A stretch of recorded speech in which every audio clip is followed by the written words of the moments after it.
বহু বছর আগে আমার আল্লাহ পাক রব্বুল আলামিন এই পৃথিবীর মানুষগুলোদের ডাক দিয়ে বললেন, নবী গো, ও নবী, এই পৃথিবীর মানুষগুলোদের জানিয়ে দেন আমি আল্লাহ পাক রব্বুল আলামিন এই পৃথিবীর বুকে মানুষগুলোদের পাঠাবার পরে এই পৃথিবীর মানুষগুলোদের আমি আল্লাহ পাক রব্বুল আলামিন দুনিয়াতে প্রেরণ করলাম। আর আমি আল্লাহ সাথে সাথে ওয়াদাও একটা দিলাম, যাও যাও তোমরা এই জান্নাত থেকে বের হয়ে দুনিয়াতে চলে যাও।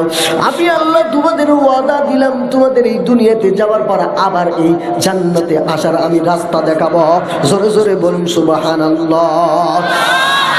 ভাই গো, এই যে রাস্তা আমার আল্লাহ পাক রব্বুল আলামিন দেখাবেন, এই যে আল্লাহ ওয়াদা করলেন, কিভাবে আল্লাহ ওয়াদাগুলো পূরণ করলেন একটু দেখেন না। আমার আল্লাহ পাক রব্বুল আলামিন কেমন করে ওয়াদাগুলো পূরণ করেছেন। দুইভাবে ওয়াদা আল্লাহ পূরণ করেছেন। এক নম্বর হলো এই পৃথিবীতে আল্লাহ পাক রব্বুল আলামিন এই পৃথিবীতে আমার আল্লাহ পাক রব্বুল আলামিন লক্ষাধিক পয়গম্বরগুলো দুনিয়াতে প্রেরণ করে এই মানুষগুলোকে সিরাতে মুস্তাকিম অর্থাৎ সঠিক রাস্তা, জান্নাতের সরল সোজা পথ দেখানোর জন্য লক্ষাধিক পয়গম্বরগুলোকে এই পৃথিবীতে নাজিল করেছেন। জোরে জোরে বলুন সুবহানাল্লাহ। আর আমি আল্লাহ পাক রব্বুল আলামিন দ্বিতীয় নম্বর হলো এই পৃথিবীর মানুষগুলোকে আমি আল্লাহ পাক রব্বুল আলামিন জান্নাতের পথ দেখানোর জন্য, সরল সোজা পথ দেখানোর জন্য আমি আল্লাহ পাক রব্বুল আলামিন শতাধিক আমি কি করেছি, কিতাব নাজিল করেছি। কিতাব নাজিল করে মানুষগুলোদেরকে আমি সিরাতে মুস্তাকিম দেখাইছি। জোরে জোরে বলুন সুবহানাল্লাহ। ভাই গো, এই যে সিরাতে মুস্তাকিম আমার আল্লাহ পাক রব্বুল আলামিন দেখাইতেছেন, দেখেন দেখেন লক্ষাধিক নবীগুলো যে আমার আল্লাহ দিলেন, এই নবীগুলোকে আল্লাহ পাক রব্বুল আলামিন তিনটা করে জিনিস আল্লাহ দিয়েছেন। জোরে বলুন সুবহানাল্লাহ। এক নম্বর, এই নবীগুলোকে আমার আল্লাহ ওহী দান করেছেন। দ্বিতীয় নম্বর হলো নবীগুলোকে আমার আল্লাহ পাক রব্বুল আলামিন মুজিজা দিয়েছেন। তৃতীয় নম্বর, আল্লাহ পাক রব্বুল আলামিন তাদেরকে সুন্দর আখলাক দান করেছেন।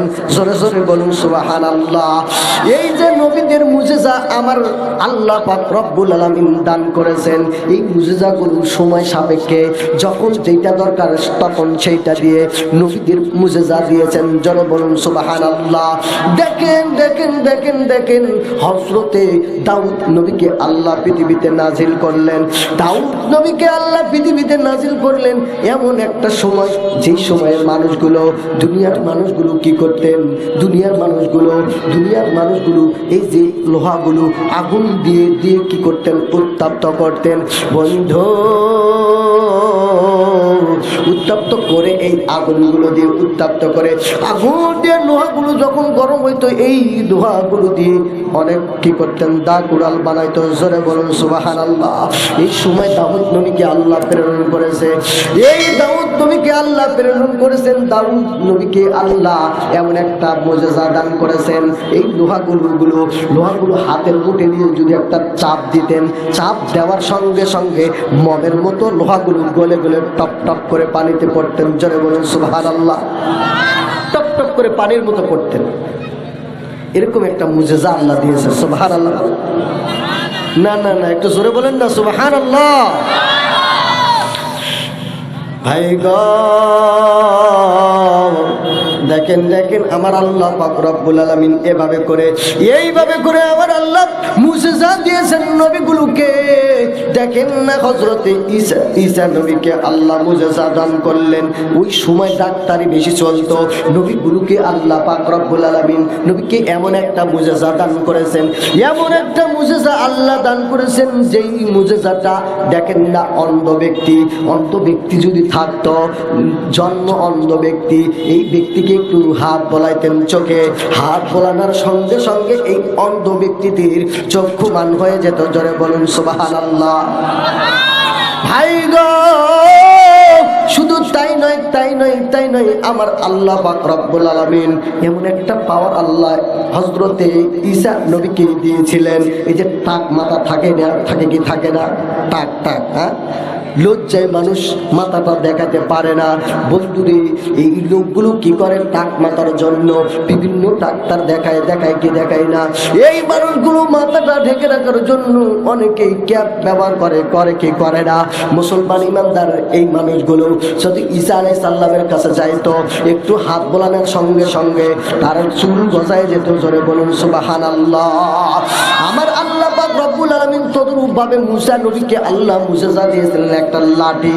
এই যে এই লাঠিটা দিলাম, এই লাঠি নেন, এই লাঠি দিয়ে কি করেন, এই পাতা নামান, এই লাঠিটা দিয়ে মুসা আলাইহিস সালাম বিভিন্ন কাজ করেন। আমার আল্লাহ ডাক দিয়ে বলেন, নবী গো, ও নবী, আপনি এই যে লাঠিটা একটু ছেড়ে দেন। কি করেন? লাঠিটা একটু ছেড়ে দেন দেখি। মুসা আলাইহিস সালাম আল্লাহর কথা শুনে লাঠিটা জমিনে ছেড়ে দিলেন। সঙ্গে সঙ্গে এত বিষাক্ত সাপ হয়ে গেল, এমন বিশাল একটা সাপ হয়ে গেল। এই সাপটা এত বড় ফানা তুলে উঠল, হযরতে মুসা আলাইহিস সালাম নিজেও ভয় পেলেন। জোরে বলুন সুবহানাল্লাহ। আল্লাহ পাক রব্বুল আলামিন ডাক দিয়ে বলেন, ওগো নবী, ভয় করেন না নবী, আমি আল্লাহ তো আপনাকে লাঠি দিয়েছি, আমি আল্লাহ তো এই লাঠিটা সাপ বানাইছি। লাঠিটা আবার ধরেন। আল্লাহ পাক রব্বুল আলামিনের হুকুম পেয়ে মুসা আলাইহিস সালাম লাঠিটা খপ্প করে ধরলেন। সঙ্গে সঙ্গে আবার কি হয়ে গেল? লাঠি হয়ে গেল। জোরে জোরে বলুন সুবহানাল্লাহ। এই মুসা নবীকে ঠকানোর জন্য, মুসা নবীকে লজ্জিত করার জন্য ফেরাউন কি করলো? শহর থেকে বড় বড় জাদুকরগুলো নিয়ে আসলো, নিয়ে এসে বের করলো মুসা জাদু দেখায়, আমরা তাকে কি করব? লজ্জিত করব।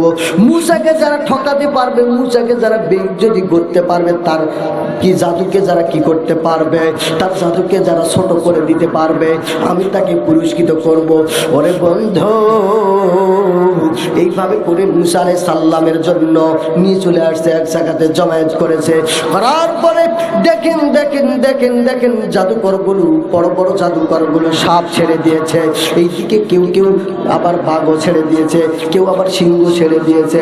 এইভাবে করে যখন ছেড়ে দিয়েছে, আবার আল্লাহ ডাক দিয়ে বলেন, নবী গো, ও নবী, আপনি ভয় করেন না নবী, নবী গো, আপনি ভয় করেন না, একটু লাঠিটা ছেড়ে দেন। লাঠিটা যখন ছেড়ে দিলেন, সঙ্গে সঙ্গে একটা বিশাল সাপ হয়ে গেল। এই সাপটা সমস্ত সাপগুলোকে গিলে ফেললেন, খেয়ে ফেললেন। সমস্ত সাপগুলো খেলো, বাঘগুলো খেলো, সিংহগুলো খেয়ে ফেললেন। জোরে বলুন সুবহানাল্লাহ। সমস্ত জাদুকরগুলো কি করলেন? সমস্ত জাদুকরগুলো সিজদায় নত হয়ে গেলেন। ডাক দিয়ে বলেন, মাবুদ, ও আল্লাহ গো আল্লাহ, আল্লাহ গো আল্লাহ, এই যে আমরা যে জাদুগুলো দেখালাম, এইটা তো মুসার তো এটা কোনোদিনও জাদু হতে পারে না, এটা তো কোনোদিনও জাদু হতে পারে না।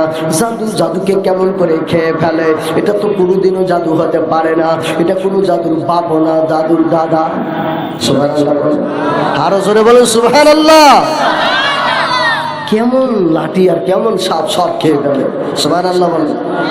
এমন করে মুজিজা আমার আল্লাহ পাক রব্বুল আলামিন বিশ্ব নবীকে মুজিজা দিয়েছিলেন। বিশ্ব নবীকে আল্লাহ পাক রব্বুল আলামিন, সেই সময় সাহিত্যের প্রভাব ছিল, ওই সময় আমার আল্লাহ পাক রব্বুল আলামিন কি করলেন? কোরআনুল কারীম মুজিজা হিসাবে নাজিল করলেন। যেই কোরআনুল কারীম দেখেন না, হযরতে দাউদ নবী দুনিয়া ছেড়ে চলে গেছেন, তার মুজিজাও চলে গেছে সাথে। কথা বলেন না কেন? কথা বলেন। তার সাথে মুজিজাও চলে গেছে। ঈসা নবী চলে গেছেন, ঈসার সাথে মুজিজাও চলে গেছেন। এইদিকে হযরতে মুসা নবী চলে গেছেন, মুসা নবীর সাথে মুজিজাও চলে গেছেন। কথা বলেন ঠিক না বেটি? কিন্তু দেখেন, বিশ্ব নবী চলে গেছেন কত বছর আগে, দেখেন না, এরপরও আমার বিশ্ব নবীর মুজিজা আজও এই আমাদের হাতে আছে। জোরে জোরে বলুন সুবহানাল্লাহ। আরো ভালো করে বলা যাবে কি সুবহানাল্লাহ।